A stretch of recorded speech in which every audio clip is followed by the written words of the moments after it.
বাংলাদেশের সড়ক ও যোগাযোগ ব্যবস্থার বেহাল দশা আজ নতুন কিছু নয়। এর ওপর মরার ওপর খাড়ার ঘা হয়ে দেখা দিয়েছে ব্যাটারি চালিত অটোরিকশার দাপট। ৩ চাকার আধুনিক রূপের এই যানগুলোর দৌরাত্ম্য রাস্তায় চলাফেরায় হয়ে পড়েছে দুর্বিষহ। অনেক চালকই প্রশ্ন তুলেছেন, যখন প্যাডেল চালিত ধীরগতির রিকশা রাস্তায় চলতে পারে তখন ব্যাটারি চালিত রিকশার চলায় আপত্তি কেন? কিন্তু বাস্তবতা বলছে ভিন্ন কথা। বর্তমানে দেশের ২ ধরনের ব্যাটারি চালিত রিকশা দেখা যায়। একটি হলো প্যাডেল চালিত রিকশায় মোটর যুক্ত করে তৈরি, আরেকটি হলো একেবারে নতুনভাবে নির্মিত মডেল। দাম ১ থেকে ১.৫ লাখ টাকার মধ্যে হলেও এসব যানবাহন দ্রুত গতির জন্য মোটেও উপযোগী নয়। বিশেষজ্ঞদের মতে ব্যাটারি চালিত রিকশার নকশা দুর্বল হওয়ায় দ্রুত গতিতে চালালে যে কোনো সময় নিয়ন্ত্রণ হারিয়ে উল্টে যেতে পারে। মোড়ে বাঁক নেওয়ার সময় এই ঝুঁকি আরও বেড়ে যায় দ্বিগুণ। সবচেয়ে বড় দুর্বলতা হলো এদের ব্রেকিং সিস্টেম। গতির তুলনায় ব্রেক যথেষ্ট কার্যকর নয়, ফলে আচমকা দুর্ঘটনা ঘটার ঝুঁকি থেকে যায়।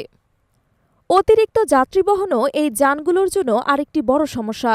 যেখানে প্যাডেল চালিত রিকশায় ২ থেকে ৩ জনের বেশি যাত্রী বহন সম্ভব নয়, সেখানে ব্যাটারি চালিত রিকশায় ধারণ ক্ষমতার চেয়েও দ্বিগুণ যাত্রী বহন করা হচ্ছে। ভাড়া সাশ্রয়ের লোভে যাত্রীরাও গাদাগাদি করে উঠছেন, অজান্তেই নিজেদের বিপদের মুখে ঠেলে দিচ্ছেন।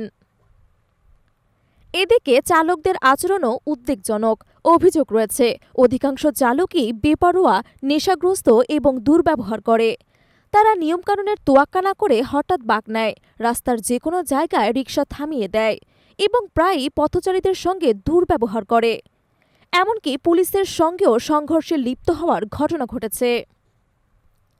শুধু ভোগান্তি নয়, ব্যাটারি চালিত অটোরিকশা রাষ্ট্রীয় সম্পদের অপচয়েও ভূমিকা রাখছে।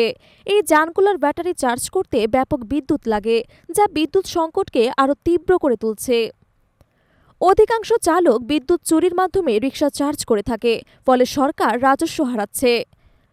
তদুপরি ব্যবহৃত ব্যাটারিগুলো যথাযথভাবে ধ্বংস না করায় পরিবেশের জন্য মারাত্মক হুমকি তৈরি হচ্ছে। সব মিলিয়ে ব্যাটারি চালিত অটোরিকশার অরাজকতা নিয়ন্ত্রণ এখন সময়ের দাবি। জনগণের সুরক্ষা এবং সুষ্ঠু যোগাযোগ ব্যবস্থা নিশ্চিত করতে এই যানবাহনের ওপর কঠোর নজরদারি এবং প্রয়োজনীয় আইনি ব্যবস্থা গ্রহণ জরুরি হয়ে উঠেছে।